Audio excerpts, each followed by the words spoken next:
J'ai créé Arcade en 2001.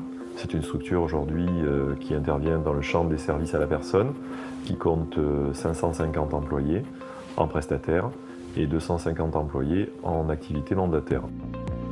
Naturellement, la RSE a fait rapidement partie de notre champ d'attaque. Notre engagement, donc, il est particulièrement indiqué sur le social, puisqu'en fait nous sommes une activité de service. Et dans ce contexte-là, on a une capacité d'intervention forte sur l'emploi.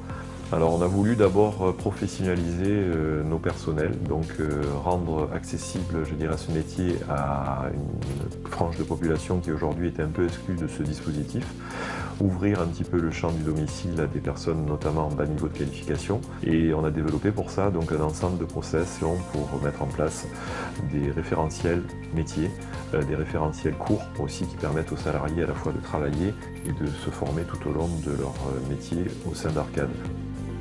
On travaille sur tous ces axes-là pour garantir une belle qualité de service pour nos employés. Donc le social est très important. Le sociétal enfin, parce qu'on a pu rapprocher aussi plusieurs générations et plusieurs types de personnes qui aujourd'hui échappaient à ces dispositifs du maintien à domicile.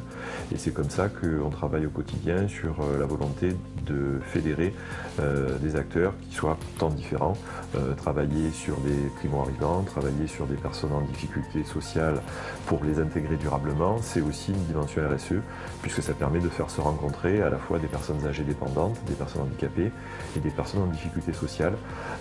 L'idée, c'est de créer une dynamique de quartier, une dynamique de ville, et c'est dans ce sens qu'on inscrit un peu la politique d'Arcade.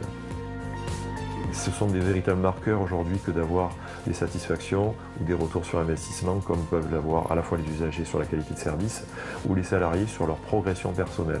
On s'aperçoit notamment qu'ils se sont construits dans l'emploi et c'est important pour nous de valoriser ces parcours de formation, ces parcours d'accompagnement qui sont aujourd'hui très importants pour l'image de la structure.